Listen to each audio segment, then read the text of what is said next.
Galileo Galilei, we pronounce sentence.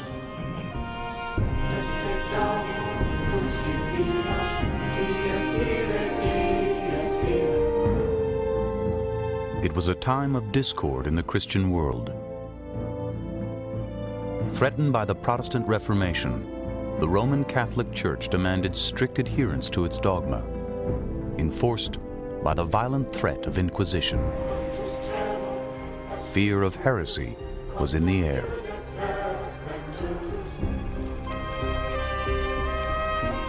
In this turbulent era, Galileo Galilei would become Europe's most celebrated scientist. He was so confident, he was such a brilliant writer, he was a tremendous wit. If there's any one single person who can be said to have created modern science, it's got to be Galileo. His early experiments laid the foundation for modern physics, and his observations revealed new truths about the universe.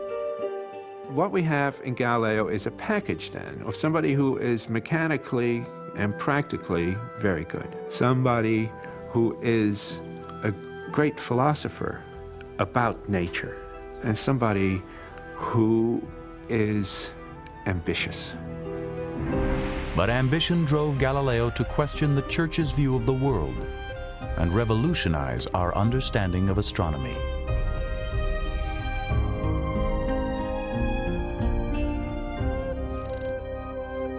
Ironically, Galileo himself was a faithful Catholic and gave his daughter Virginia to the Church. Joining the Sisters of St. Clare, she wrote letters to him, many of which survive today. They reveal a daughter's concern for the anguish of her father, whom the Church had silenced as a heretic and imprisoned in his own home. But Galileo would never lose his passion for explaining the natural world. I wanted people to understand that nature gave them eyes to see her works, but also brains to make them capable of understanding them. Who was this man who saw further than others into the far reaches of the universe? What does his suffering tell us about the recurring clash between religion and science? Galileo was honest when he said that the Bible was the true word of God. He just didn't think it was a good astronomy textbook. Galileo's works were banned by the Church for centuries, and not until our own time would his rift with the Church be healed. Galileo would pay a terrible price, but his discoveries would change the world.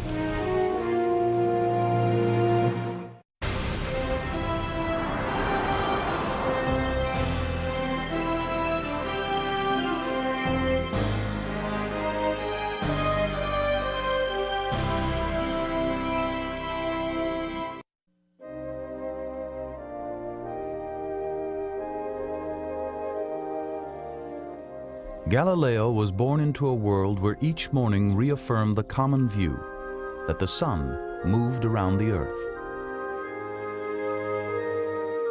This belief was confirmed as the sun appeared to pass overhead each day. It was a view of the universe originally set out by the ancient philosopher Aristotle. In the center sat the static earth, the home of man. The sun was just one of many heavenly bodies which circled endlessly around it. Dissenting from this accepted worldview could prove hazardous.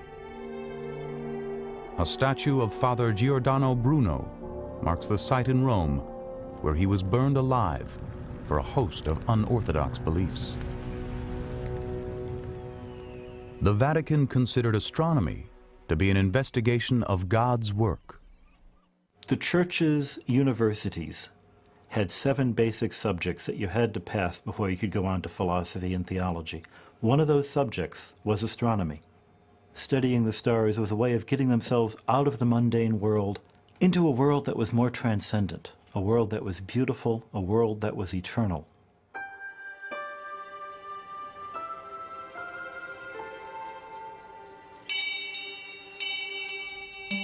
For the Church, there was also a practical reason to study the heavens. The sky was both a clock and a calendar. Behind the walls of convents, sunrise and sunset defined the cycle of morning and evening prayer. Each spring, the planting of the gardens would commence with the coming of the equinox. The winter solstice foreshadowed Christmas, and the phases of the moon fixed the exact dates of Lent and Easter.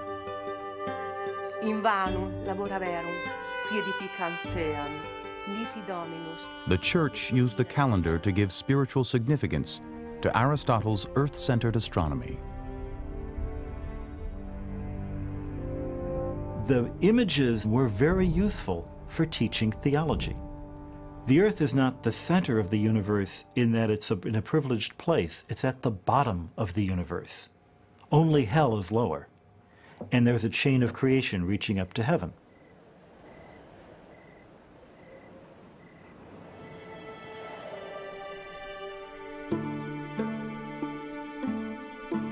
As a young man, Galileo toyed briefly with the idea of becoming a priest. Instead, he entered the University of Pisa as a medical student in 1581. The curriculum at Pisa was prescribed by the Jesuit authorities in Rome. Even the anatomy diagrams in Galileo's textbooks had to be approved by the Jesuits. Galileo left medicine behind after only a few months and began instead to study mathematics. Among the many writings he left behind is an eloquent tribute to the power of mathematics to illuminate the world. This grand book, The Universe, could only be understood if one learned to comprehend the language and the alphabet in which it is composed. That is, the language of mathematics, triangles and circles and geometric figures, without which it was impossible, humanly impossible to understand a word of it. Without it, one wandered as in a dark labyrinth. It's so confusing, the world. Where do we find truth? Where is the real truth? And there was a sort of consensus, which Galileo felt very deeply, that in mathematics you had real truth. If there was anywhere where human beings could think like God, it was when they were thinking about mathematics. So let's combine precise observation of nature, and let's apply that one technique of thought which we know God will share with us, which is mathematics, and let's put the two together, and then we will have a really secure foundation on which we can study things. Galileo brought his mathematical studies to the University of Padua, 40 miles from Venice, far enough from Rome to be beyond the influence of the Jesuits and their officially approved curriculum.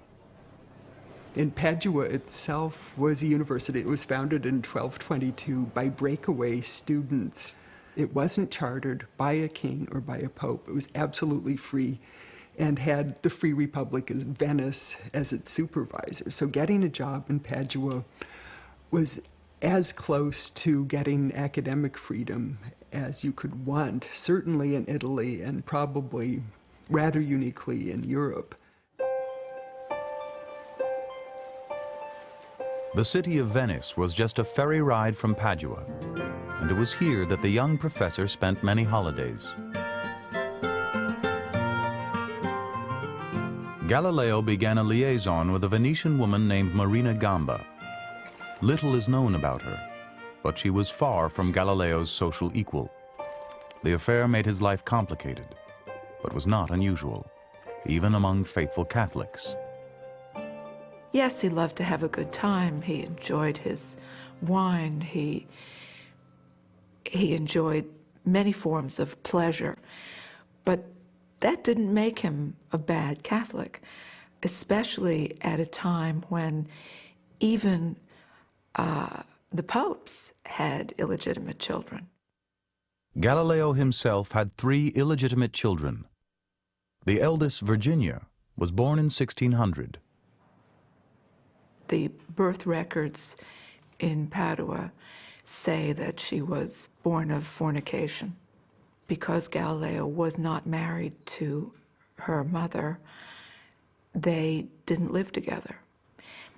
I suppose he might have lived with her if he'd wanted to, but his house was full of students and he worked at odd hours, so he didn't really keep his mistress or his children in the house where he lived. Despite these complications, Galileo thrived in the free air of Padua, becoming an ambitious scholar. Always fascinated by new devices, Galileo heard that a craftsman from the Netherlands had found a new use for common eyeglass lenses. The first telescope to reach Venice was a toy, a novelty, built to amuse partygoers. Spectacles, compared to telescopes, are very low tech, but they had been around for several hundred years. It was only when lenses became available in certain range of strengths that one could take the weakest convex lens and combine it with the strongest concave lens and get an appreciable magnifying effect. Galileo set out to turn the Dutchman's toy into a useful device.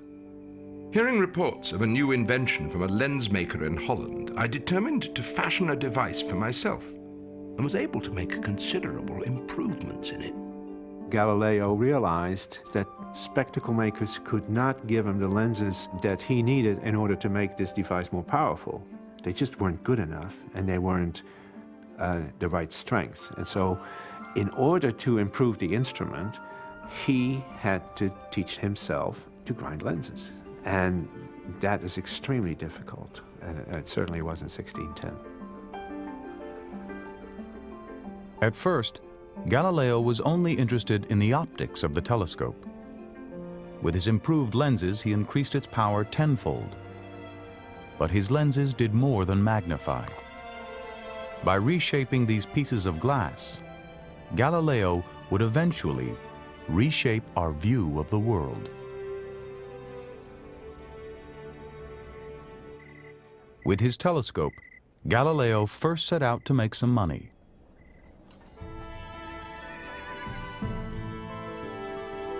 The naval arsenal of Venice was the greatest in all of Europe. What if the arsenal had a way to spot enemy ships hours before they appeared in the harbor? Wouldn't this give the Navy a distinct advantage? Installing his new device at the top of St. Mark's Tower, Galileo arranged persuasive, real-life demonstrations. Numerous gentlemen and senators more than once climbed the stairs of the highest bell towers of Venice to observe vessels so far away at sea that 2 hours and more were required before they could be seen by naked eye without my spyglass.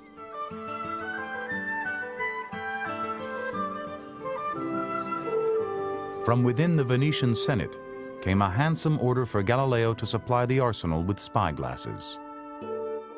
Galileo was given a generous lifetime salary for his service to the Republic.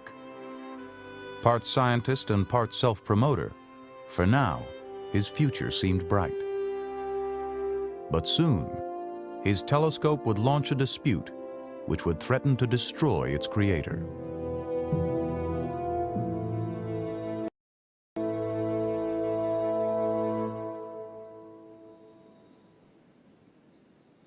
Galileo's daughter was just 9 years old on a November night in 1609. That was the evening when Galileo first pointed his new spyglass at the moon setting behind the hills of Padua and began to sketch what he observed. It was the start of 8 weeks of sleepless nights spent in his tiny courtyard, suddenly transformed into the world's premier astronomical observatory. From my observations, I've been led to the opinion that the surface of the moon is not smooth, uniform, as a great number of philosophers believe it and the other heavenly bodies to be, but is uneven, rough, and full of cavities and prominences, being not unlike the face of the earth, relieved by chains of mountains and deep valleys. The moon Galileo saw was Earth-like, and he sketched its features with Earth-like detail. If the surface of a heavenly body resembled the Earth, perhaps the heavens and Earth were not as different as everyone thought. Galileo had observed the moon through a series of phases, and he apparently made some adaptations to his instrument and began exploring the planets. Now, Jupiter was the one that was in the most favorable position for observation. It was closest to the Earth at that particular point. And when Galileo looked at Jupiter, he saw 3 very bright little stars, invisible with the naked eye, on a line with Jupiter. And he remarked on that. He had no idea what they were. I mean, he thought that, of course, they were what they used to call fixed stars. In other words, the things that we call stars. But then, since it's such a remarkable configuration, he came back to it the next night. And, well, yes, there were still 3 stars, but their relative position to Jupiter had changed. And so within a week, he realized that what we have here are moons of Jupiter. Like the moon goes around the Earth, these moons go around Jupiter, and there are 4 of them. 4 planets, never seen from the beginning of the world, right up to our present day. These wandering little stars make their journeys around the planet Jupiter with a marvelous speed and with mutually different motions, like children of the same family. In a little more than a week, Galileo had found the first new astronomical bodies to be discovered since ancient times. This discovery clashed with the common belief that the heavens revolved around the Earth alone. Eventually, it would bring him head-to-head with church dogma. But for now, Galileo was exuberant. He rushed into print because he knew he could get scooped. If we date the discovery from the first observation of Jupiter's satellites until he realized they were moons, January the 7th to January the 15th, he was in print by March the 12th. The book was out. Sidereus Nuncius, the Starry Messenger, was an enthusiastic announcement of telescopic astronomy. The first printing sold out within days, and news spread across Europe of Galileo and his amazing telescope. Galileo became an advocate for his new astronomy and for scientific observation. But as his fame spread, so did his reputation for arrogance. Sir, your ignorance of astronomy confounds me. I think if you spat on the ground, you'd see a new star in the shine of your own saliva.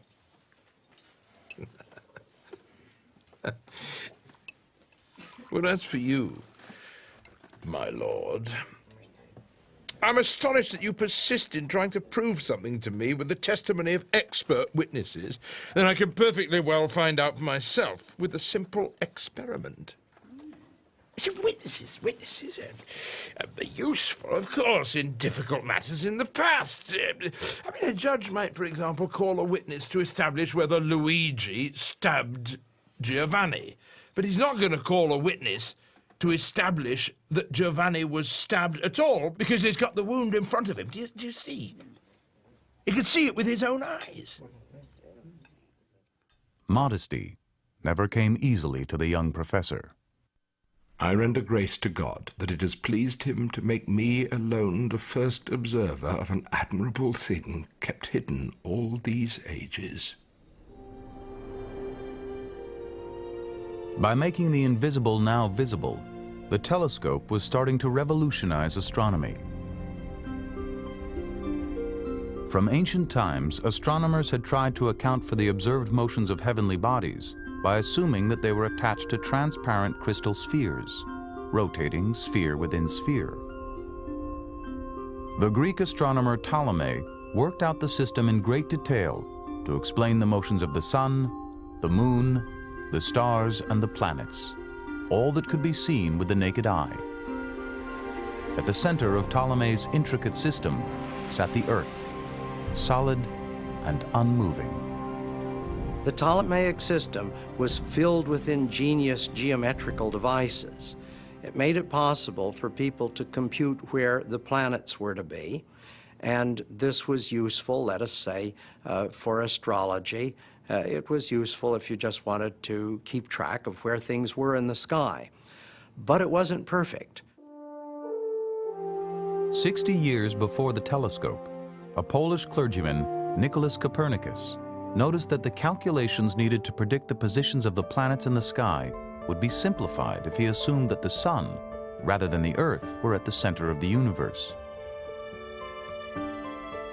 Copernicus described the sun as though on a royal throne, ruling the planets that circled around it. It was a wonderful system aesthetically. For decades after his book, most astronomers simply suspended judgment. The reason was that there was no observational evidence that the Earth moved. In fact, it seemed almost silly that the Earth moved. In the Copernican system, the Earth was never still. It had two separate motions, revolving around the sun each year and spinning on its axis once each day.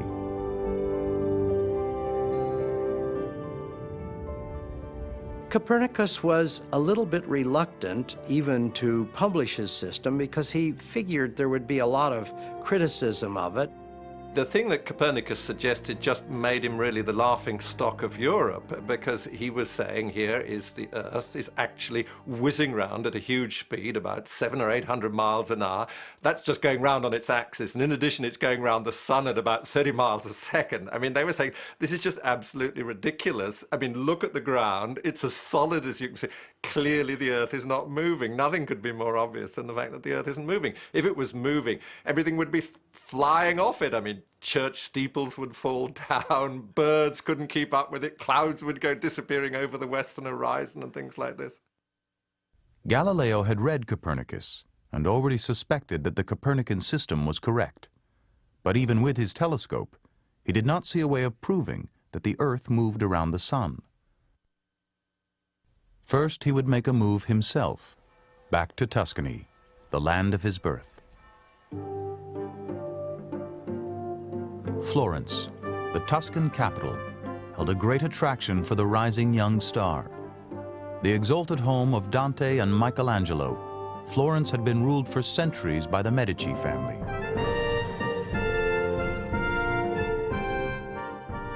A source of great wealth and power, the family dominated banking and commerce and was influential in church matters.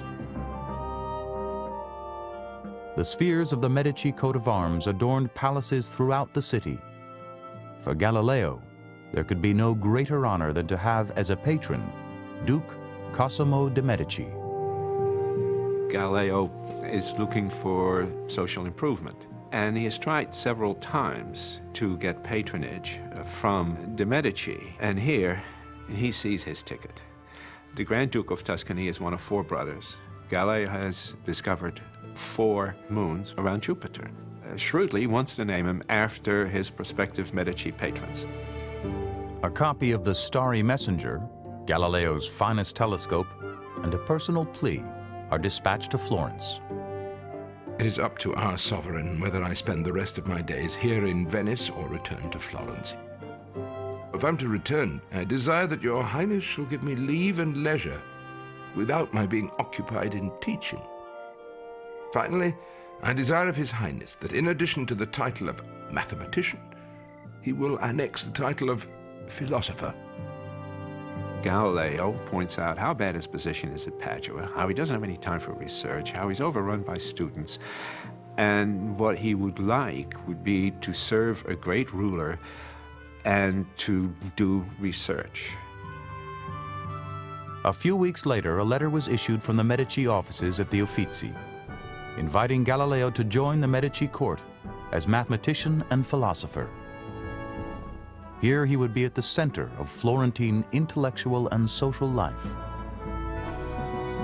Florentines were known for arguing about everything, having lively discussions, and that's what Galileo was about. And there was tremendous appeal for him, and even more status in being attached to the court of the Grand Duke. And there were friends of Galileo's who warned him that he wouldn't be as safe in his radical beliefs in Tuscany, that Venice had more of a sense of independence from the Pope than Tuscany had. The Medicis were rich and cultured, but they were also beholden to Rome. With strong ties to the Vatican, the family had produced many popes and cardinals. They could not have known the difficulties their new philosopher would bring upon himself. Leaving behind his mistress and his young son, Galileo placed his daughter Virginia and her younger sister Livia in the convent of San Matteo at Arcetri outside Florence. It was not unusual in Italy at that time to put young girls in a convent for safekeeping, to make sure they remained virgins, although it was no guarantee. But because Virginia was illegitimate, her chances for marriage were more complicated than they might have been. She would have needed a large dowry and the proper husband.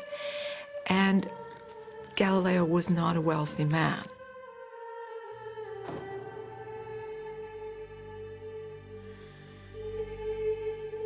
Young nuns like Virginia were expected to loosen their ties to the outside world. Even their families would be kept at a distance. To look at what happened to the father-daughter relationship once Virginia had taken her vows gives one a sense of terrible loss, almost a living death. There's a physical barrier between them in this grill. And yet, that again overlooks the tremendous pride of the typical Italian Catholic family then, of having a priest in the family, a nun. You were putting that child in the service of God, and what could be more important? I would not say that his placing his daughters in the convent was in any sense an act of faith on his part. In fact, it was an avenue of something to do with them, because after all, their mother had only been his mistress. They were illegitimate, hence presumably not marriageable. So what to do?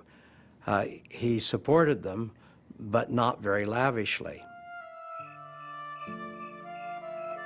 Over the course of 20 years, daughter Virginia would write dozens of private letters to her father from behind the convent walls. Galileo's servants carried the letters in baskets of food or clothing. Many of Virginia's letters survive, although all of her father's responses have been lost. Her letters suggest an enduring bond between the two, despite the harsh conditions of convent life. Most illustrious Lord Father, my room is terribly cold now, and I cannot see how I will be able to stand it, sire, unless you help me by lending me one of your bed hangings, ones that you will not need to use. I am returning the rest of your collars, which I have sewn. I pray that the Lord grant you the greatest possible well-being. From San Matteo in Arcetri, your affectionate daughter.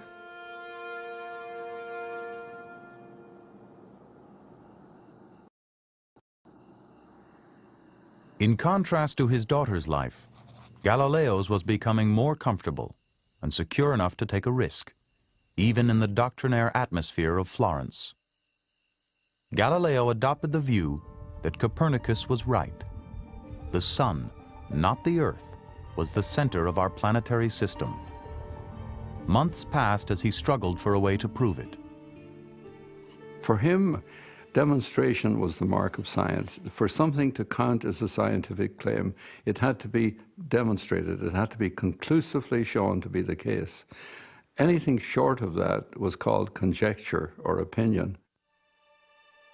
While he searched for a demonstration, a letter arrived from one of his followers, Benedetto Castelli, suggesting that the planet Venus could hold the key.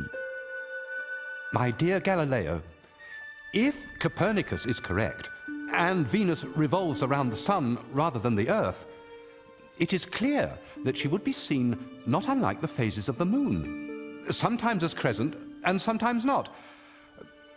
Pray tell me, if with your wonderful telescopes you have noticed such an appearance?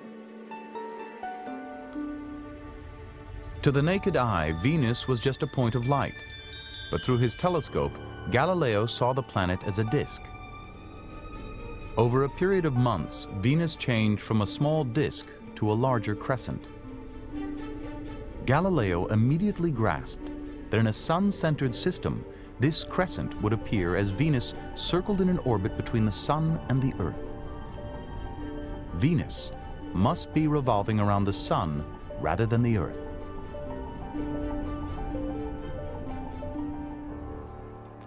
With absolute necessity, I had to accept the theory of Copernicus that Venus revolves around the Sun, as do all the planets, including the Earth. No longer did we have to endure any argument, however feeble, from persons whose philosophy had been badly upset by this new arrangement of the universe. But the argument was just beginning, and Galileo utterly misjudged the opposition. Opportunistic priests in Florence announced from their pulpits that Galileo was spouting dangerous new ideas. A chorus of jealous academics, bruised by Galileo's arrogance, joined the clamor. Galileo counted on his Medici patrons to protect him, but that protection started to erode when the Grand Duke Cosimo's mother began to have doubts.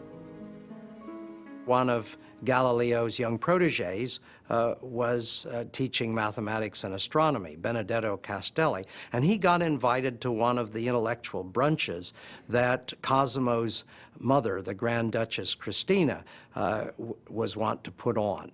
And so the conversation got around to these satellites of Jupiter.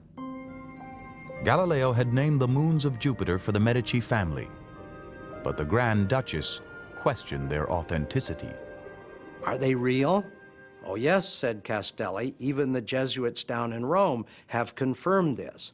And then she switched the subject. She said, what about Copernicus? And what about Joshua at the Battle of Gibeon, when he commanded the sun and not the earth to stand still? In the book of Joshua, the Lord halts the movement of the sun, allowing the Israelites a bit more daylight to defeat their enemies. This and a half dozen other biblical passages seem to suggest that it was the sun which moved, not the earth. The Grand Duchess Christina worried that her new court philosopher was contradicting the Bible. Galileo answered Madama Christina with a letter that went far beyond astronomy. Yeah, I agreed with Madama Christina that the Holy Scripture never lies. That the decrees contained therein are absolutely true and inviolable. Now, I should have added that though the Scripture never errs, its interpreters and expounders are liable to err in many things when they base themselves always on the literal meaning of the words. Galileo was honest when he said that if the Bible seemed to say something different from what science said, then you had just misinterpreted the Bible. Well, I believe that the Holy Writ exists in order to persuade men of the truths necessary for salvation.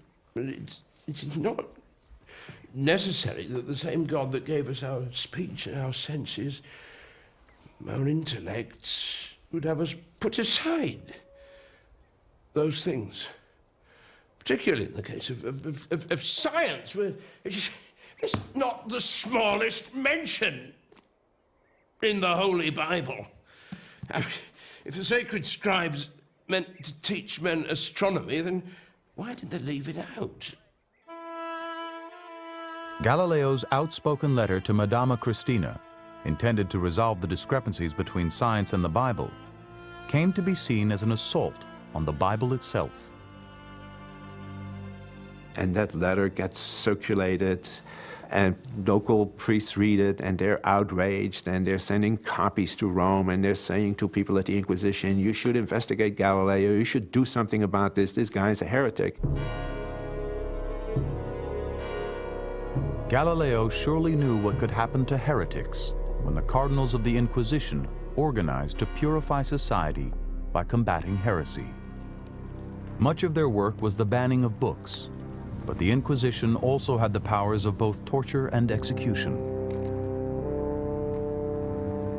Rome's dungeons had seen the end of many heretics, including the infamous Giordano Bruno, fallen priest and occult dabbler in science.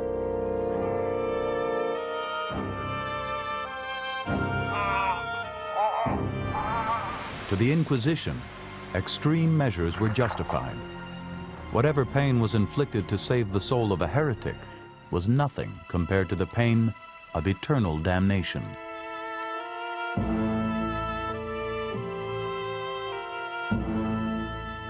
One of the things that the papacy wants to show to a united Europe, Catholics above all, is that there's no tolerance for dissent, that dissent will be rooted out and punished. A Scottish heretic is burned at the stake with a pitch shirt so that he'll burn all the more brightly. And Bruno, who's burned alive, which is quite unusual. Most people are burned when corpses, is one of a whole series of people who are put to death as a way of showing that orthodoxy will be enforced. Giordano Bruno was a priest and a New Age charlatan who denied the divinity of Christ. But like Galileo, he had described a vision of the universe which had the earth spinning around the sun.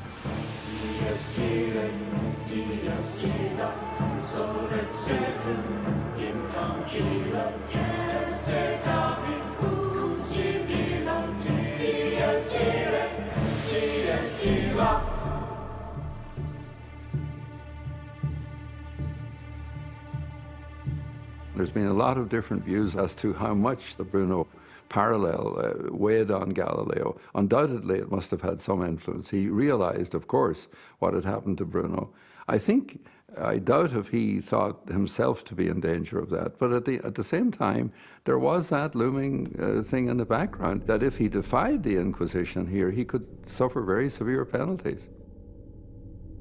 Behind Bruno's execution was Rome's greatest inquisitor, the hammer of heretics, Roberto Cardinal Bellarmine. Now, years later, this same Cardinal Bellarmine was receiving reports about Galileo. Church theologians have been alert to the possible implications of what Galileo is doing. And there is slowly somewhat of a Galileo file building in Rome, in the Inquisition. And as these noises coming from the lower tier of the clergy in Florence become louder and louder and louder in Rome, Galileo goes to Rome to try to argue his case.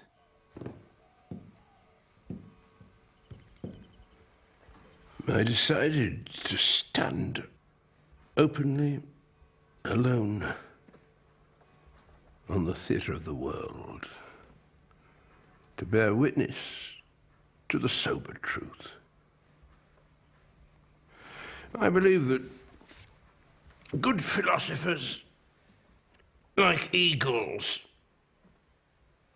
fly alone, not in flocks, like starlings.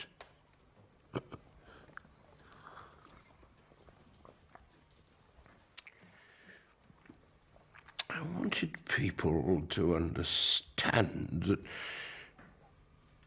nature not only gave them eyes to see her works, but brains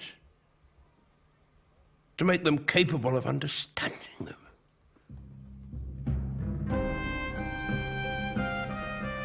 Galileo journeyed to Rome in the winter of 1616. As a member of the Medici court, he became a guest of the Tuscan ambassador at the palatial Villa Medici. Perched on a hill overlooking the city, from his balcony, Galileo could see the domes of the Vatican as he eagerly awaited his meeting with the Inquisitor, Cardinal Bellarmine. Galileo tended to overestimate his own powers of persuasion. He thought that if he could go down to Rome and talk to some of the hierarchy, he could easily persuade them to remain open on the question of was the earth moving or was the earth fixed? Theologians listened as Galileo confidently made the case for Copernicus. Galileo was fully committed to the Copernican theory, and we mustn't see the church there as a monolith. I mean, he goes to see bishops and cardinals and theologians, and he argues his case, of course, very passionately. However, the Medici ambassador to the Vatican is writing home, listen, Galileo needs to be calm, to shut up, and not go around, arguing his case so much. In his letter, the ambassador worried that the Medici family might be drawn into an ugly controversy. Galileo is passionately involved in this fight of his, and he may well get himself in serious trouble, along with anyone who supports his views.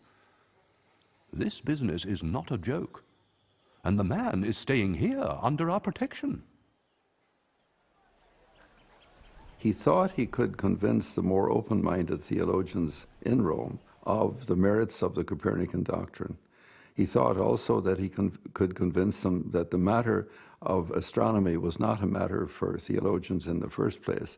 And so even though he must have acutely known the powers and the dangers of opposing the Inquisition, he evidently thought his own powers of persuasion were such that he could bring them around to his view. But as he began talking up the Copernican system, he also raised alarm signals, and the conservatives in the Catholic Church decided that something had to be done. Galileo actually welcomed the chance to make his case to Cardinal Bellarmine. He had heard that Bellarmine had an interest in astronomy and was fascinated by the telescope. Bellarmine himself, who began interested in science, as he progressed in science, realized that there were a number of aspects to scientific discovery that threatened orthodoxy as he saw it, and realized that science might interfere with his theology, and decided at that point to shut down his scientific investigations. And he made a personal choice to opt for piety rather than scientific curiosity, which never, I think, is a completely satisfactory solution. And it may explain some of his virulence in going after what he perceives as scientific heresy. The pious Cardinal Bellarmine had countenanced burning men alive, but he was ethereal and unworldly. Even the ruling families of Italy considered the cardinal a bit too saintly. For Galileo, counting on the influence of his Medici patrons, the cardinal's incorruptible piety was not good news. But Galileo never even had a chance to persuade Bellarmine. 3 days before his planned meeting with the cardinal, the Holy Office of the Inquisition met at the Collegio Romano to vote on the theories of Copernicus. The theologians get involved, and they're giving their professional opinion about this matter. And that professional opinion is that the proposition that the sun is the center of the world and that the earth is going around the sun are propositions that are, in view of the scriptures, heretical. The vote was 11-0. The hypothesis that the earth moved was foolish and absurd. The belief that the sun was the center of the world was a matter of formal heresy. Cardinal Bellarmine would use his meeting with Galileo to deliver the edict. Galileo will be told formally not to hold and defend the Copernican position. And what's more, in the decision it is stated that should Galileo refuse this order, he will be silenced. Galileo is forced to turn his back on Copernicus, whose work is added to the index of prohibited books.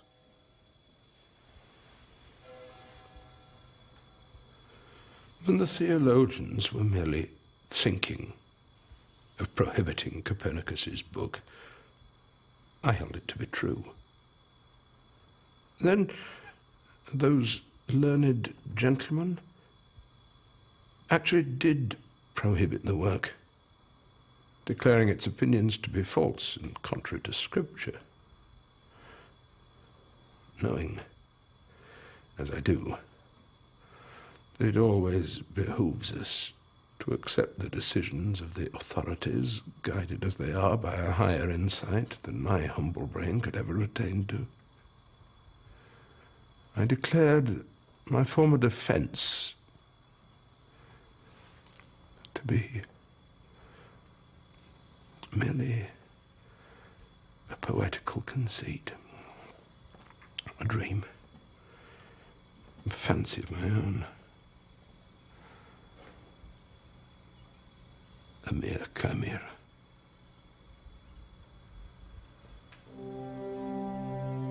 Galileo had been certain that he could turn the church to his new astronomy, but instead, matters had become much worse. With the stroke of a quill, the church had banned Copernicus and, for now, muzzled Italy's greatest scientist. If there were to be a struggle between religion and science, religion had won the first round.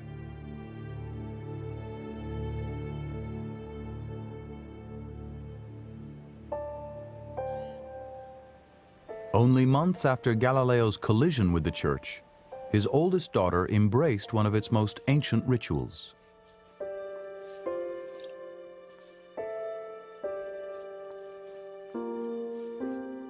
Renouncing her worldly possessions, she surrendered her given name Virginia and chose for herself the name Sister Maria Celeste. By tradition, a name whispered to her by God. Vuoi consacrarti e solennemente come sposa al nostro Signore Gesù Cristo?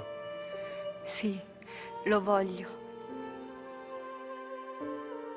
I think she chose her name for him, Maria Celeste, because he was so interested in the stars. Of course, it's not an out-of-the-realm name for a nun. It could be chosen completely in a religious context and would still make sense. But she was so clever that I feel certain that that was her intent. Questa tua serva, sorella nostra. Io, Suor Maria Celeste, a lode e gloria di Dio, mi affido con tutto il cuore a questa famiglia religiosa. In nomine Padre et Filii et Spiritus Sancti. Amen.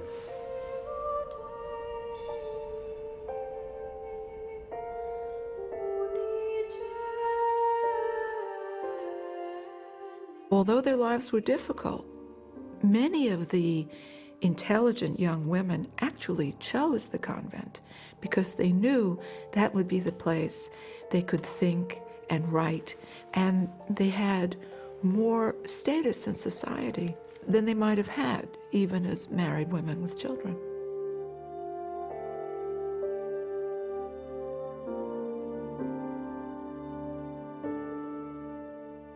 Galileo was a good Catholic, so he had no interest in fighting the church.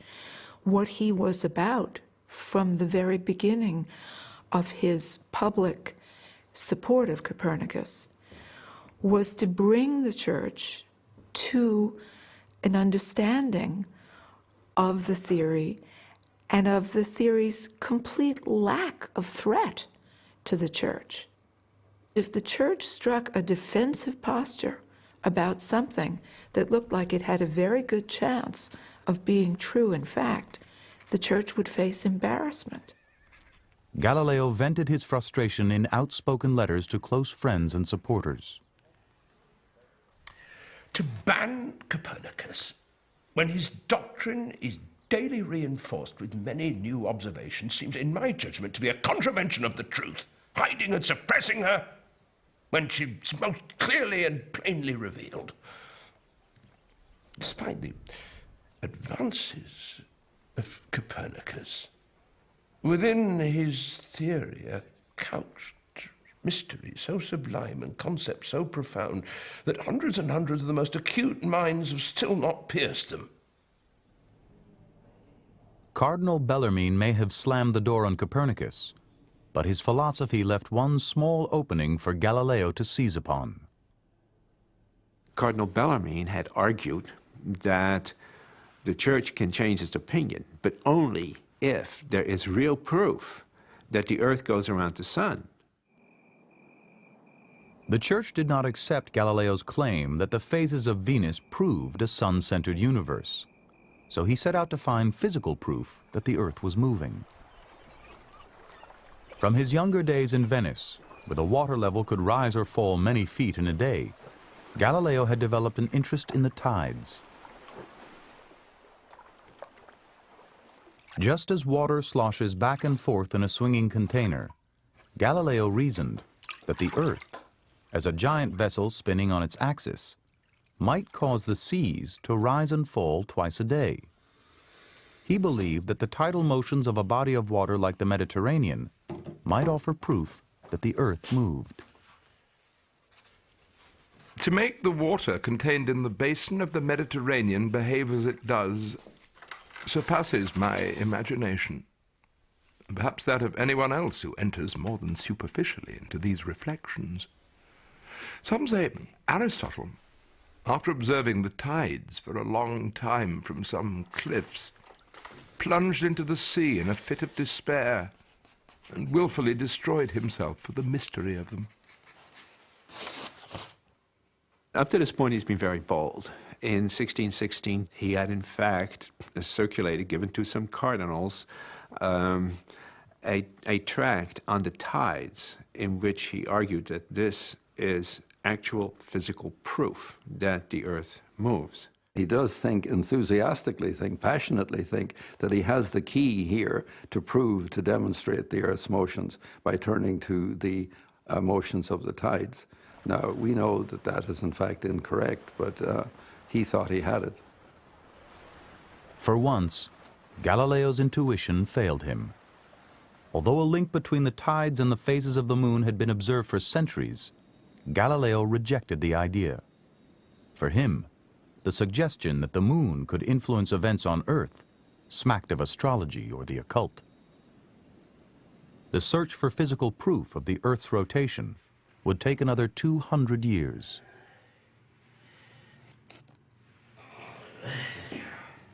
I don't know.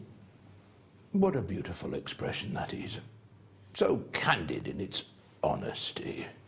Much better than the occult explanations offered by certain philosophers. The number of people that can reason well is much smaller than those that can reason badly.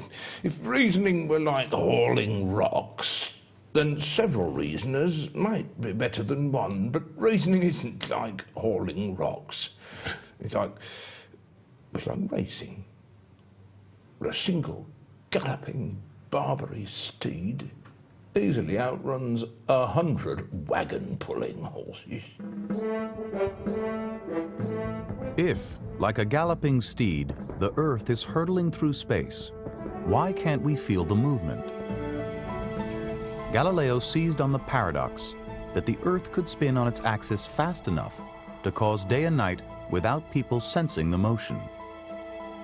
What is really exciting about Galileo, and you see it exactly the same in Einstein too, was the way he picked up what seemed to be an absolute impossibility. He said, we have this incredibly strong evidence that the Earth is not moving. Everything that our senses tell us is that the Earth is not moving. And yet Copernicus has got these rather strong arguments from astronomy to suggest that the Earth is moving. So then Galileo says, well, this actually should tell us something very deep about how nature works.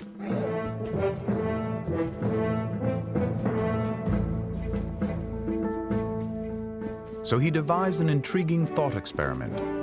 He used a horse to represent the motion of the Earth.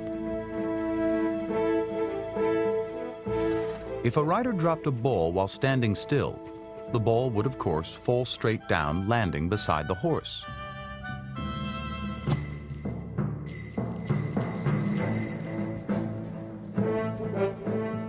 But what would happen if the same rider dropped the ball with the horse at full gallop? In Galileo's experiment, the forward motion of the horse would be communicated to the ball through the rider's hand. As the ball dropped, it would continue to move forward and would still land beside the horse, just as it had done when the horse stood still.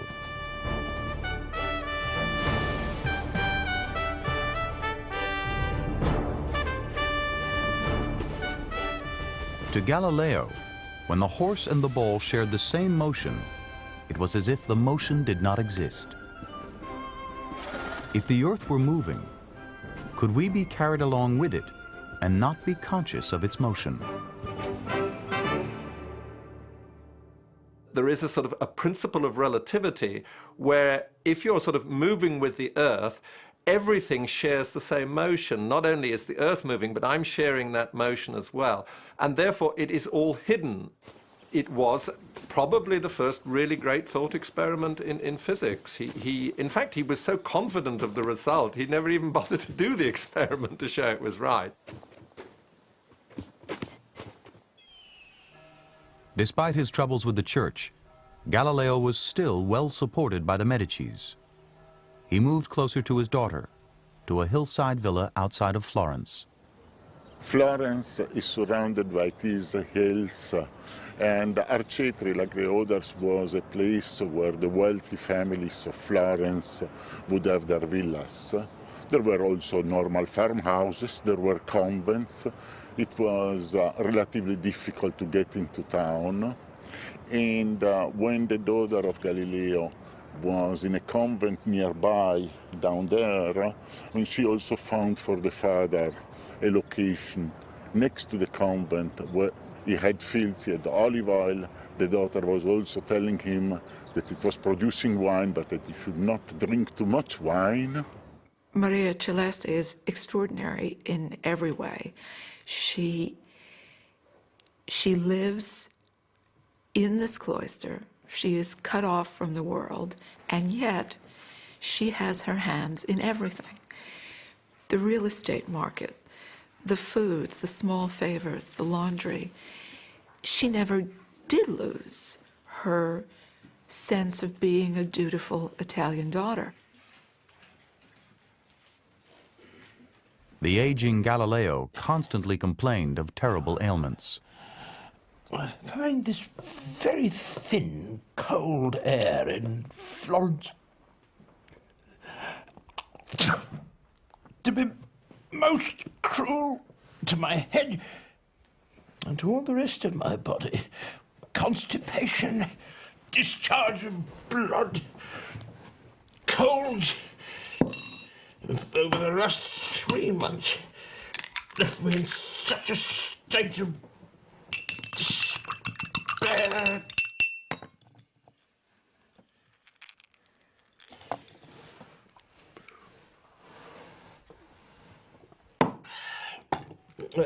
I'm practically confined to my room.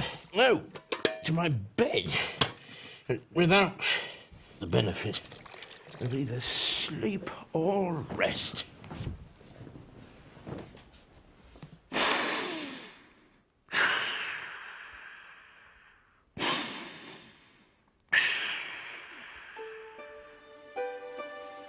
Somehow, Galileo's every passing need, his ailments, his interests were known to his daughter behind her convent walls. Most illustrious Lord Father, please do not forget the grave condition you are in, and have a little more love for yourself than for the garden. In this season of Lent, make this one sacrifice, if only for me. Deprive yourself for a time of the pleasure of the garden. Sacrifice and exhaustion were conditions Sister Maria Celeste knew firsthand. The convent where Virginia became Maria Celeste was a particularly poor convent. Being a convent of the poor Clares, it was, of course, committed to poverty. That was their way of life, their chosen way of life.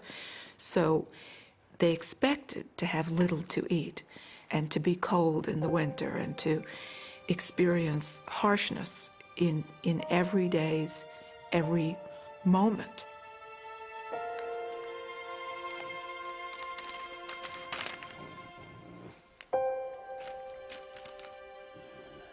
Sire, I assure you that I am never vexed by boredom, but sooner by the hunger, caused, I believe, by the coldness of my stomach, which does not get the full complement of sleep it requires. I only tell you this to excuse myself for the haphazard appearance of my letter, as I was compelled to put down and then take up my pen again more than once before I could complete it.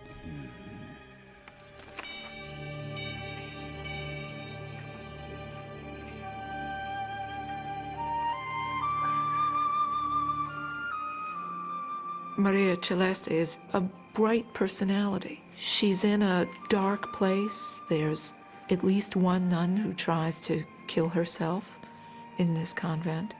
And yet, Maria Celeste always has a way of seeing the higher purpose, the higher good, that never fails her.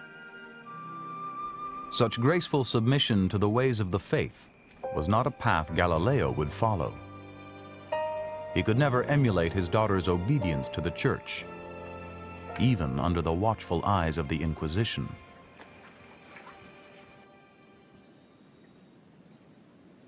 The Church taught that all heavenly bodies were unchanging and pristine.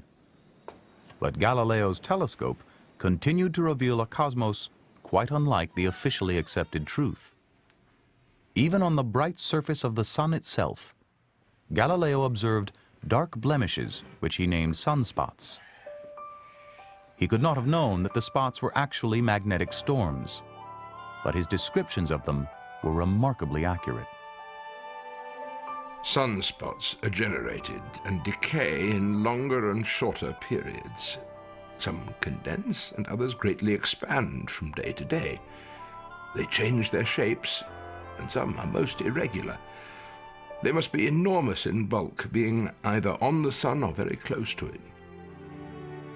Galileo gets into an argument with a German Jesuit mathematician named Christoph Scheiner about the nature of sunspots. The German argues that these spots are in fact little satellites that go around the sun.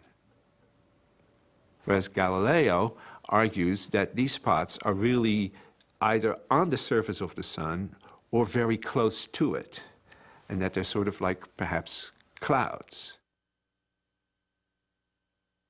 If the Jesuit were right, and the spots were independent satellites, then the surface of the sun would remain pristine, as doctrine demanded. Sunspots have a very irregular appearance, and if you can bring that out visually, then the argument that these are satellites of the sun becomes absurd. And so Galileo very carefully planned the publication of his letters of sunspots. They're all oriented properly so that you can see them from one day to the next, being sort of born on the sun and dying there. All of a sudden, in the middle of the sun, appears on one day a little spot, and the next day it grows, and then it grows some more, and then it slowly goes off the edge. clearly there were spots on the sun that are so irregularly shaped that they can't possibly be satellites. There is a visual essay in which you have uninterrupted views of sunspots. Galileo produced a series of intricate engravings recording the daily changes of his sunspots. The continuous movements of the blemishes suggested that the sun might actually rotate on its axis.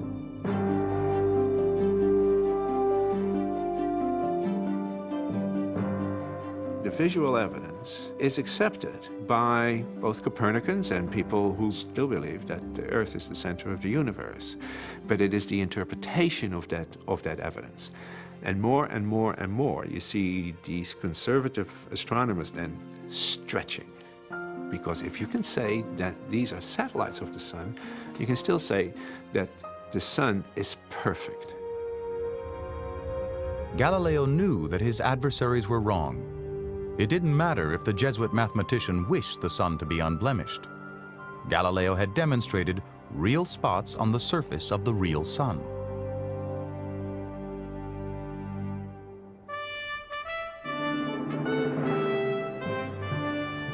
Seven years after the Inquisition banned Copernicus, news reached Galileo that a new pope had ascended the throne of St. Peter. The College of Cardinals had chosen a member of a prominent Tuscan family, a man Galileo actually considered a friend. Maffeo Barberini would become Pope Urban VIII. Urban VIII is an interesting choice for a pope at that point. He's a member of the Barberini family, and the old joke was what the barbarians didn't loot from Rome, the Barbarinis did. His coat of arms, when he was a young prelate, had 3 horseflies. And horseflies became increasingly undignified for someone who's rising that far in the church. And so the horseflies at a certain point change into busy bees. And Maffeo Barberini therefore becomes the personification of a hardworking, productive individual.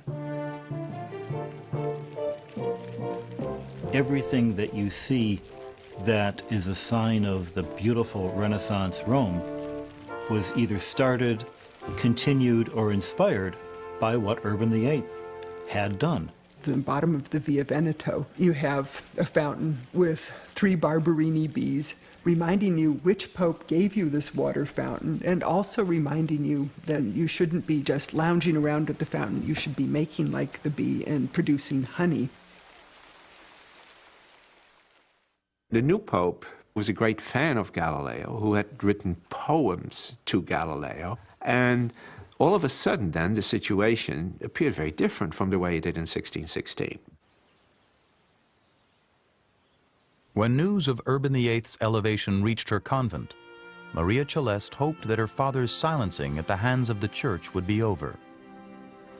Galileo secretly shared a letter he received from his old friend, the Pope. Father, the happiness I derived from the letter written to you by the Supreme Pontiff was indescribable. His note so clearly expresses the affection this great man has for you. I have read and reread it, savoring it in private. And here I return it to you as you insist, without having shown it to anyone.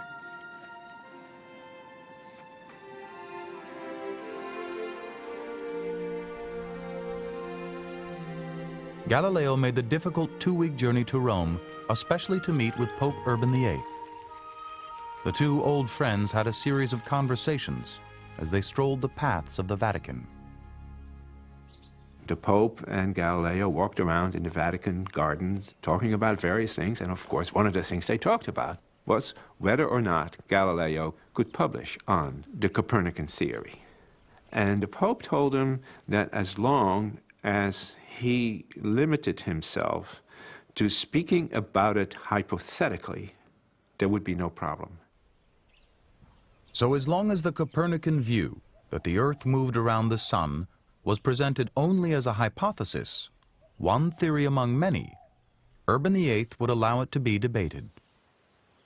Galileo came away from these meetings feeling that this was the time to write his big book on cosmology, which he'd been promising since 1610. Now 60 years old, he threw himself into his new book. The Pope had given Galileo license to embark on what he hoped would be his most important work. Writing in Italian, not Latin, laying out his most persuasive evidence in a witty popular style, Galileo set out to entertain and win over everyone who read it to the Copernican worldview.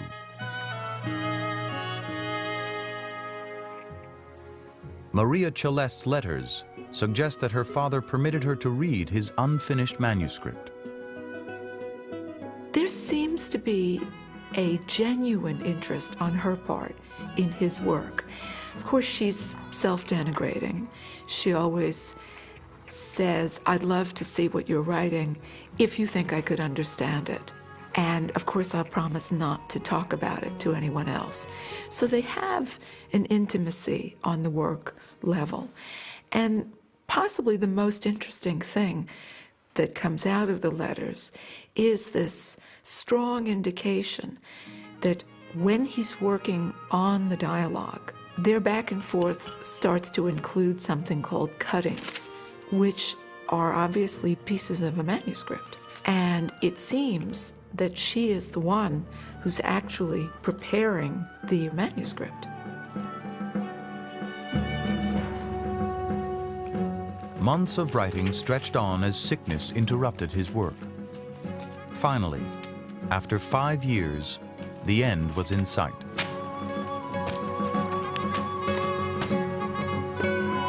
By the grace of God, I've got on the right path. The book will be quite large and full of novelties, which, by writing it in the manner of a dialogue, I can introduce without affectation or drudgery.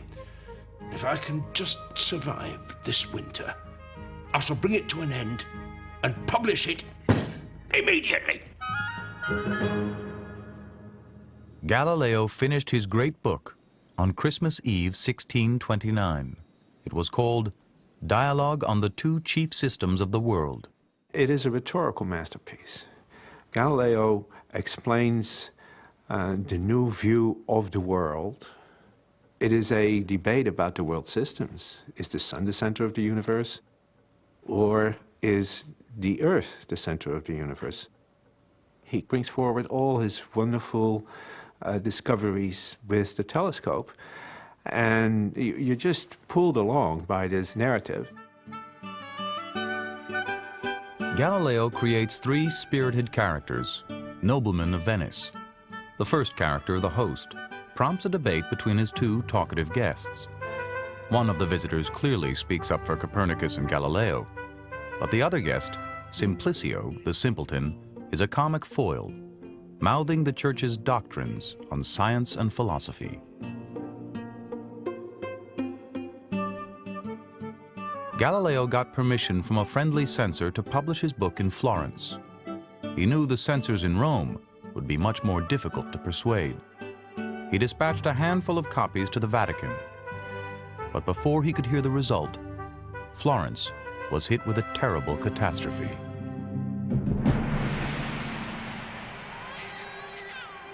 In 1630, the bubonic plague struck all of Tuscany. In a matter of weeks, 6,000 Florentines were dead, and Galileo lost touch with Rome. Every night, as the city cowered behind barred doors, carts would collect the bodies.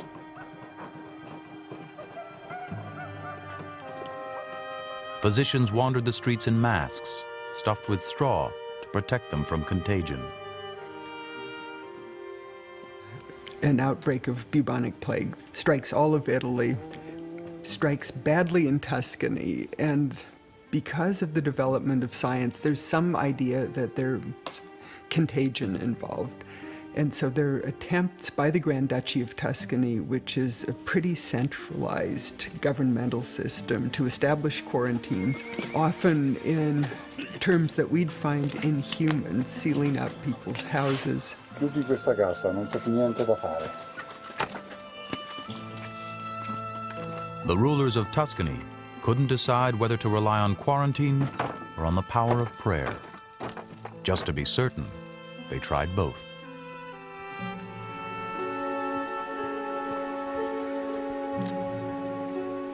Parading the Madonna of Impruneta around the city is a way of invoking her divine aid. And of course, having a religious procession somewhat militates against the effect of quarantine.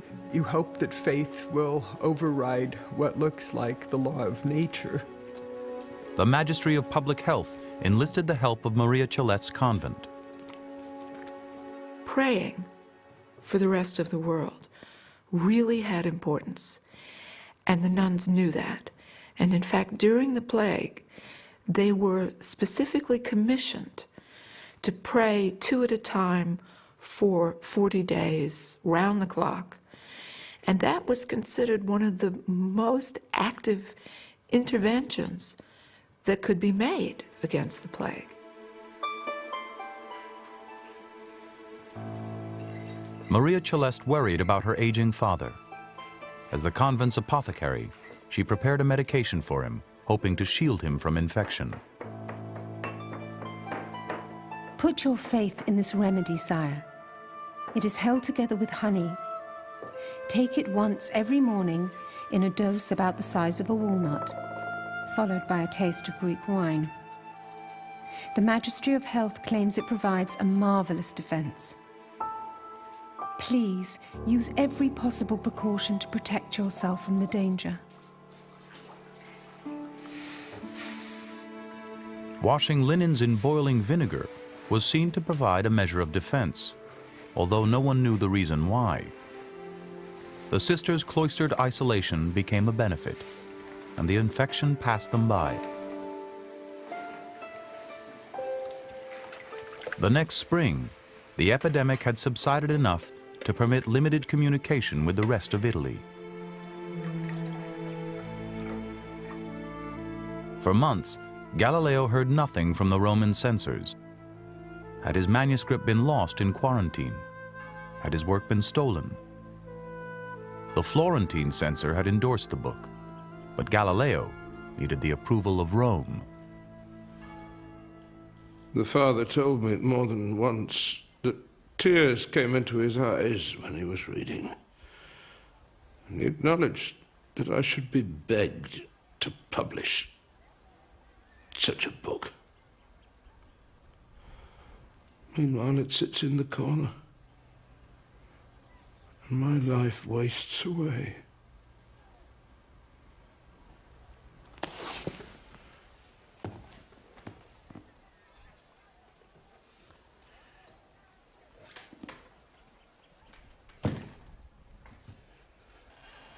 I only want to know, while I'm still alive,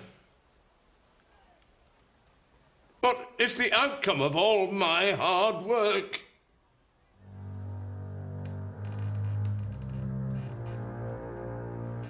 While Galileo waited, the copies of his dialogue were quietly passed among powerful Roman churchmen. But curiously, Galileo's great admirer, the Pope, may not have actually read it. Instead, Urban VIII heard rumors that Galileo had put his words into the mouth of a fool. Rumors that Galileo had not written a scientific discourse, but a literary satire.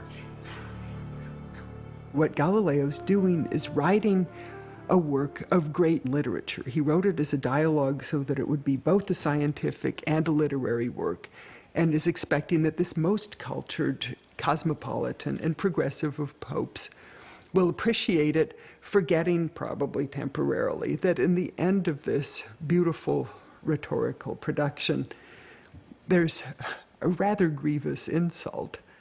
At the very end, he puts the words of the Pope in the mouth of the simpleton, that if God wanted to make the universe some other way, any other way, but make it appear to us the way it does now, he could have. And therefore, none of these arguments about whether the sun is the center or whether the earth is the center can be definitive. Years earlier, when he had strolled through the Vatican gardens with Galileo, the Pope had made the very same argument, saying that the works of God can be beyond human understanding. Urban's advisors persuaded him that he had been the model for Simplicio and that he was being made a fool. Urban took a very angry view of the book, and the two never spoke again. The Pope convened a special commission to look at the Galileo case, to look at the manuscript, and that commission recommended that a process by the Inquisition. The Inquisition served a paper on Galileo, ordering him to appear in Rome the coming October.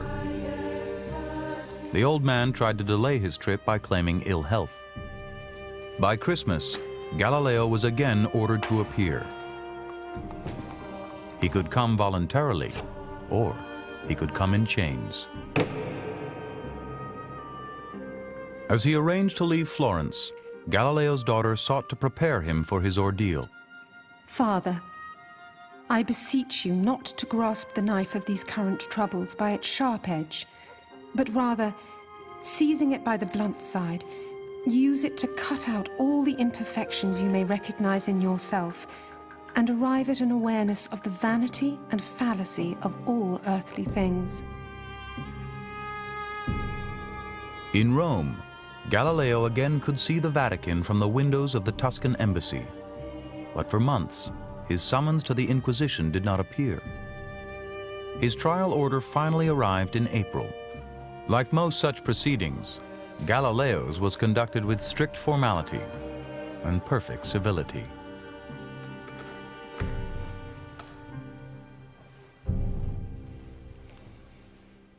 Galileo, son of the late Vincenzo Galilei, Florentine, 70 years of age, sworn to testify the truth.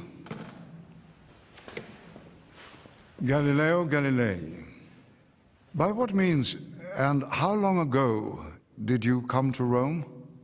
I came to Rome on the first Sunday in Lent, in a litter.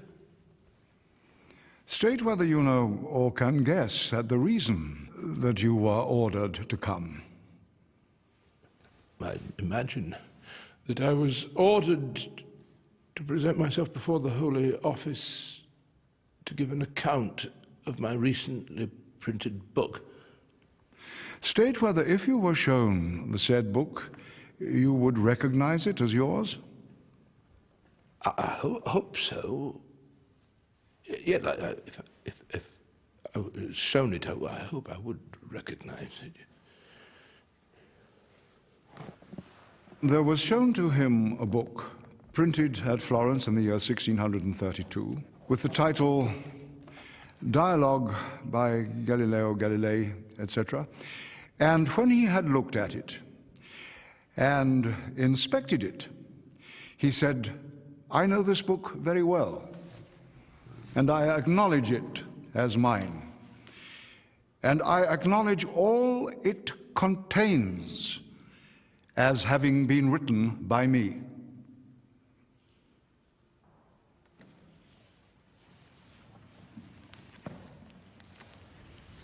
The Inquisition limited the trial to two simple questions of fact. Did the late Cardinal Bellarmine forbid Galileo to advocate Copernicus when the two faced each other 16 years earlier? And had Galileo violated the Cardinal's injunction by writing his dialogue? Let Galileo state what the most eminent Cardinal Bellarmine told him about the decision of the Holy Congregation of the Index on a certain day in the year 1616. The Lord Cardinal Bellarmine informed me that the opinion of the stability of the sun and the motion of the earth was deemed to be repugnant to Holy Scripture. I believe the Cardinal notified me that it was possible to hold the opinion hypothetically,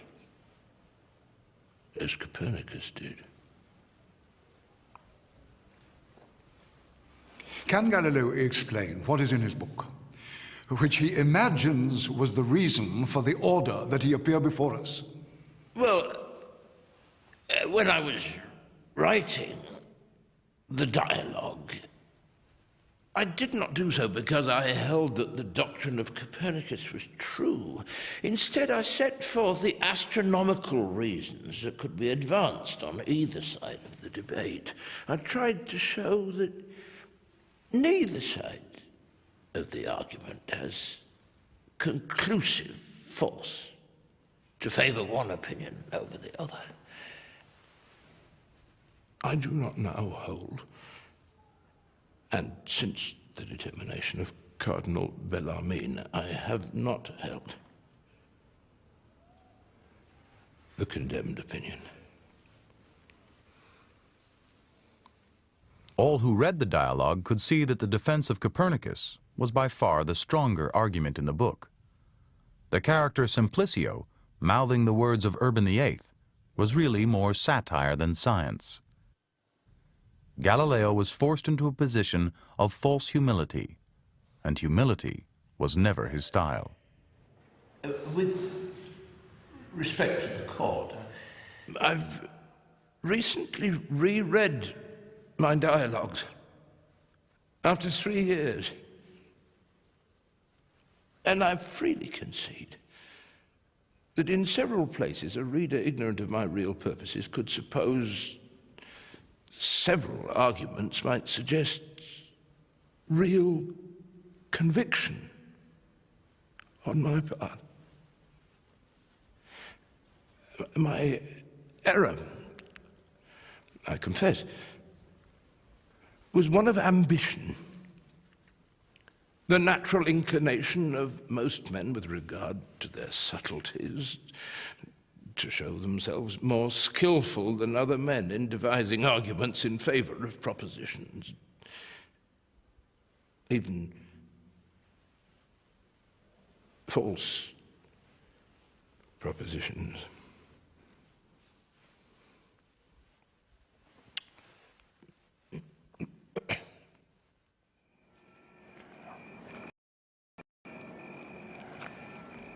Galileo was remanded to a small room in the Palace of the Inquisition. It seemed certain that his dialogue would be banned. The question now became, what punishment would befall Galileo himself? It very quickly boiled down to a technicality. In 1616, Galileo had agreed not to teach or defend the Copernican theory. The accusation was he had violated this agreement. And Galileo said, no, I didn't violate the agreement. If you see, by the time you read the end of the book, I come out in favor of the church's position, and I just bring up these other arguments as an arguing tool. Well, anybody who read the book knew better.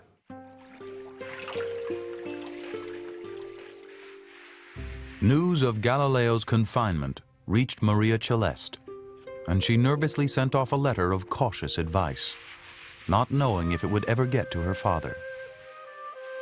Detained in the chambers of the Holy Office. I have given no hint of these difficulties to anyone else, wanting to keep the unpleasant news to myself. Father, now it is the time to avail yourself of that prudence which the Lord God has granted you.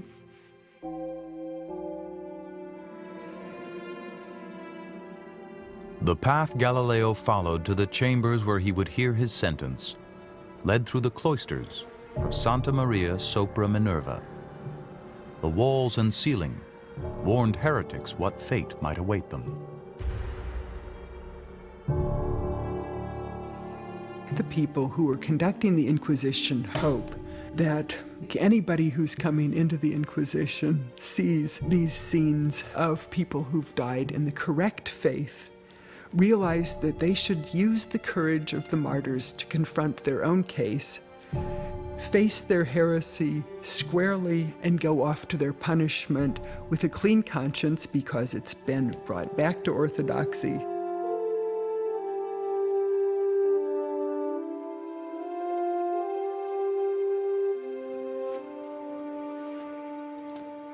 On the morning of his sentencing, Galileo was once more brought before the Inquisition, this time wearing the white robes of a penitent.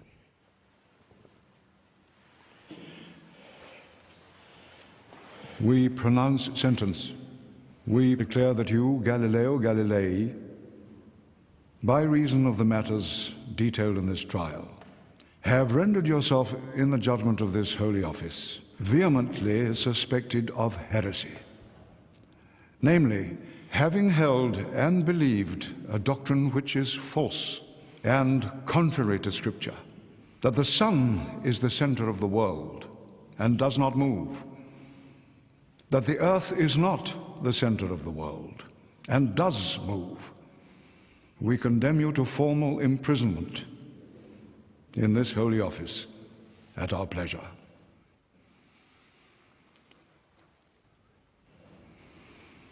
A settlement was likely worked out. Galileo was given a chance to renounce his errors. Rather than spending the rest of his life in a dungeon, the old man knelt as ordered. I, Galileo, son of Vincenzo Galilei, Florentine, 70 years of age, kneeling before you, swear that I have always believed, I believe now, and with God's help I will always believe all that has been taught, held, and preached by the Holy Catholic Church. I abjure with unfeigned faith and sincere heart. I curse and detest many errors and heresies. So help me God. Amen.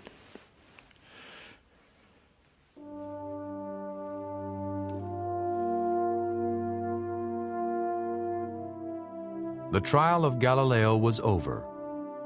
Waiting in the Tuscan embassy, he would not know for months when he would be allowed to return home. Dialogue on the two chief systems of the world was added to the index of prohibited books. It would remain banned for the next 200 years. Galileo had believed that Pope Urban VIII would protect him from censure, but the Pope had not. Being the Pope is different from being the Cardinal. The Pope had many battles to fight, the most important being the Protestant Reformation. And there he was, the head of the Catholic Counter-Reformation. And Urban was actually accused of not doing the right things to further the Catholic cause. The Pope maintained interest in what Galileo was doing. But the Pope, in many ways, had other concerns besides science. Urban VIII is facing the 30 Years' War. The entire reign is under the shadow of a terrible, vicious civil war that's tearing apart the Christian world. So when Galileo came to trial, the Pope could not risk defending his friend when he personally was under such scrutiny, and Galileo became expendable. He feels he can afford to turn his back on Galileo, and I think Galileo didn't know what was coming. Tuscany at that point has nothing but culture. Galileo is their vanguard of scientific thought. Galileo gets silenced by the Pope. So it's a Tuscan turning back and smacking his Tuscan friend, who he feels smacked him at the end of this dialogue, so that it's a wonderful Florentine vendetta. 6 months after his trial, news arrived in Florence that Galileo would finally be allowed to return home. It had taken the pleas of the Tuscan ambassador, the intervention of the Medici family, and the quiet influence of his own daughter.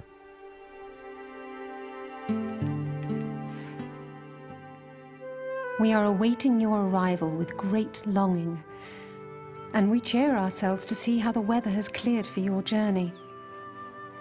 Sire, my sudden joy is as great as it is unexpected.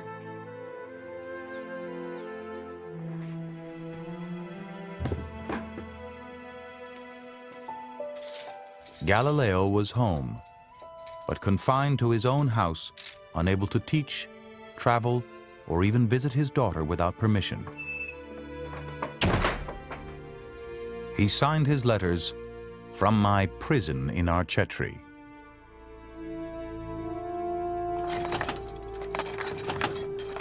He was under house arrest. He could not move without authorization, and also what he could do, what he could not do, was dictated by the church. Not so many years have passed since I was often received by cardinals and princes of the city who wanted to see only for a moment some of the things that I had observed. Latin orations were occasionally recited in honor of me, the Duke's mathematician, discoverer of new planets, eyewitness of wonders unknown to the ancient philosophers. But now,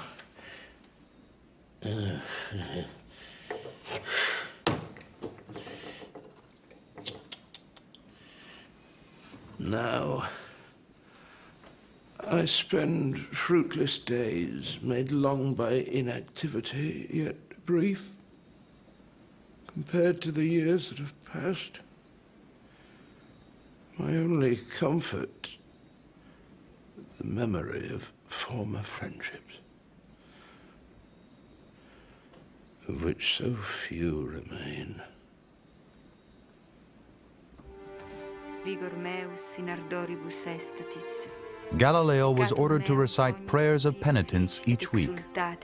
Although ailing, Maria Celeste undertook to relieve him of this burden. I obtained permission to view your sentence, sire. By taking upon myself the obligation you have to recite each week the 7 Psalms, I have already begun to fulfill this requirement.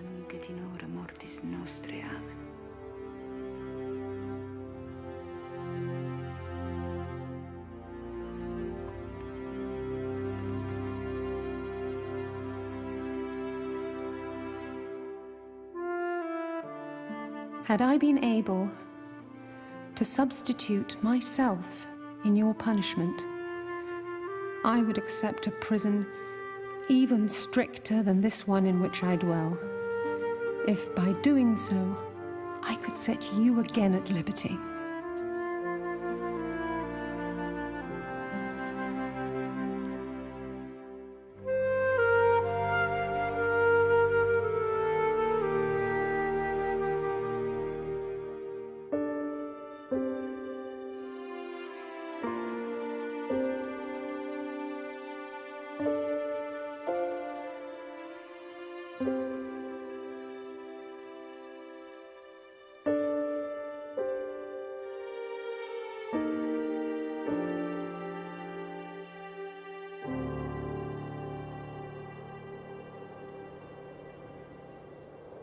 Although her letters had not dwelled on it, Maria Celeste's physical condition had deteriorated in her father's year-long absence. I think that during Galileo's trial and detention after the trial, he was too broken and too needy to realize the state she'd been reduced to. I'm not very well, but by now I am so accustomed to poor health that I hardly think about it, as it pleases the Lord to keep testing me with some little pain or other. I thank him, and I pray that he grant you, sire, the greatest possible well-being.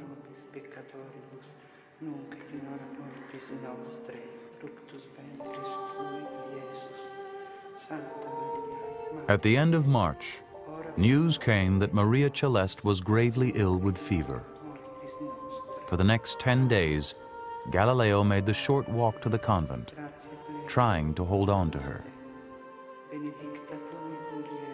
But late one night, she succumbed to dysentery, leaving the world at the age of 33.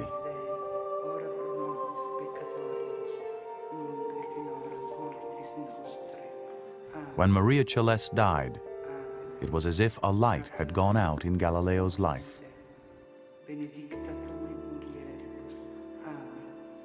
It was only when he got home, as he reports later in letters to colleagues, that he found her so weakened that she actually succumbed to a fairly common illness that need not have been fatal, but in her state proved to be fatal.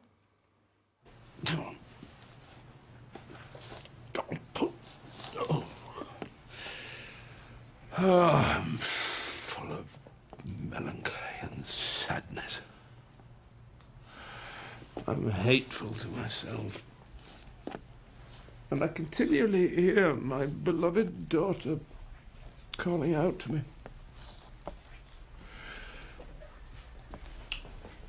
Maria Celeste suffered ill health during my absence. And she didn't look after herself. Go on, goodbye.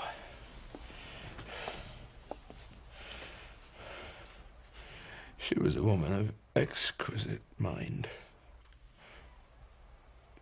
singular goodness, most tender in her feelings towards me.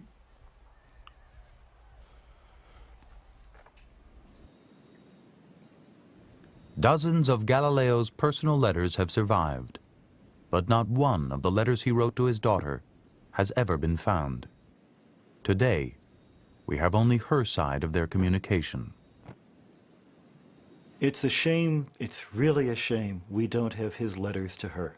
It's clear from her letters that she loves this man, and she cares about him, and she knows what it is to love another person. And we can only hope that this love was inspired by a similar affection on his side. We'll never know. Surely he answered her letters. There's no question about that, because all through hers runs a thread of, you asked me this, you told me that. So one can almost reconstruct what he said, but you can't hear how it sounded. What's tantalizing here is that it's also obvious that she saved all the letters, because she says that repeatedly. I keep them all, I reread them whenever I can, because this brings me great joy. So where are they? The most logical explanation is that when she died, the Mother Abbess would have burned them, buried them, done something, because Galileo's trial was such a recent memory.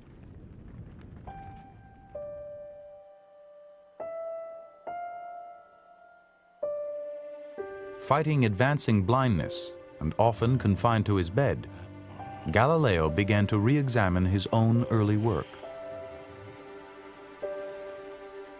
I find how much old age lessens the vividness and speed of my thinking. I now have to struggle quite hard to understand things which, when I was younger, I discovered and proved. Forced to avoid astronomy, Galileo looked back to a time before his telescope, to his brilliant but never published research on the physics of motion. You get this extraordinary situation that he'd made these really great discoveries in the study of motion right back in about 1604, something like that, and he'd written it up in a Latin text back then. But it's so many other exciting things happened to Galileo, he never seems to have got around to publishing it. So it was, in a way, a blessing that he was put in house arrest. He finally made him get round to writing these results up. Galileo had spent half a lifetime trying to prove the Earth moves. Now, he would come to terms with something much more basic, the mathematics of motion itself. But motion is hard to measure. It all happens just a bit too fast for you to see what is going on. Galileo hit on this wonderful idea of slowing down the motion. So instead of trying to watch a thing falling, he rolled balls down very gentle slopes so that the speed built up very, very slowly. Galileo reasoned that as balls rolled down slopes, they would accelerate, just as they did in free fall, but more slowly. As a young man, Galileo had designed a very accurate inclined plane, one of the most important pieces of experimental apparatus in the history of science. Galileo left behind no plans for his inclined plane, but based on his experimental notes, Professor Roberto Caparelli is using what he believes to be Galileo's original design to discover how he was able to accurately measure acceleration. Galileo studied the inclined plane, slowing the motion of falling bodies until he was able to observe the phenomena. He was able to measure exactly how fast a ball would roll, timed with the swing of a pendulum.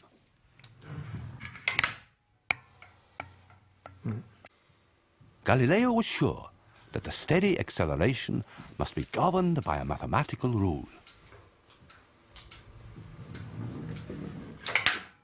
So he takes this very gentle inclined plane and he lets the ball roll down and he watches how that ball speeds up and he measures how far it goes in a certain time. And then he makes his first empirical discovery that if in the first unit of time it goes 1 unit of distance, in the next unit of time it travels 3 units of distance, and in the next 5, and in the next 7. So it has this beautiful numerical progression, 1, 3, 5, 7. And he calls this the odd numbers rule. And he really is entranced by this. He knows he's made a huge discovery. Galileo had found a mathematical rule for accurately predicting the motion of objects in the real world, a universal law which applied to any falling bodies.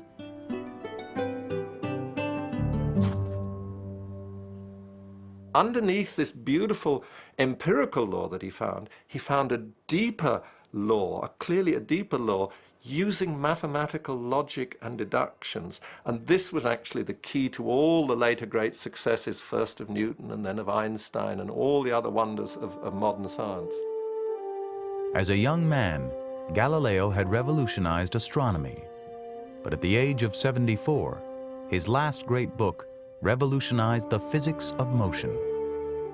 From the point of view of physics, his most important contribution is his discourse on the 2 new sciences. Indeed, it's that book that provides the real foundation for Isaac Newton. Within a generation, Newton had built on Galileo's work to devise a set of laws so complete that they could describe the motion of the planets in their orbits and how apples fall from trees. It's very difficult to judge which part of Galileo's work is most important, because on one hand, he established some of the basic laws of physics.